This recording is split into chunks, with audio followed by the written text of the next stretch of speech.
Everyone, welcome back to our YouTube channel. আশা কৰোঁ আপোনালোক সকলোৰে খবৰ ভাল। মোৰো ভাল। ফাকুৱা মেলা বুলি ইয়াত তেজপুৰৰ কলীয়াখাই থানত মেলা হয়। আমি এতিয়া সেই মেলালৈকে গৈ আছোঁ। বৰ্তমান আবেলি 5:30 মান বাজিছে। এতিয়া আমি ঘৰত গোটেইকেইটাই গৈ আছোঁ মেলালৈকে। এয়া মা, ককা, মাহী, ভণ্টি, ভাইটি চব আমি মেলা আহি পাই গ'লোহি। আজি মই আপোনালোকক দেখাম তেজপুৰৰ কলীয়াখাই থানৰ ফাকুৱা মেলা। আজি মানে মেলা 4 নম্বৰ দিন, 4 দিন আগৰ পৰাই মেলা চলি আছে। আমি আজিহে আহিছোঁ আৰু 2 দিন বাকী আছে মেলা। এইবাৰ ৰূপালী জয়ন্তী বৰ্ষ চলি আছে এই মেলাখনত, মানে 25 বছৰ কমপ্লিট হ'ল এইবাৰ।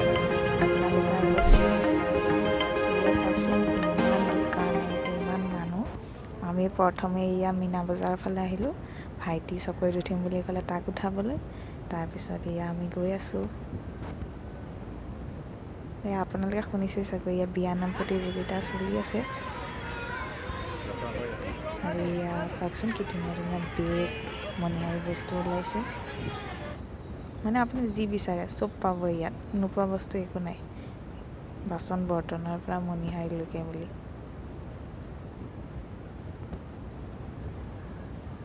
এয়া চাওকচোন, জেলেপি বনাই আছে। পূজা হওক, মেলা হওক, জেলেপি মেইন।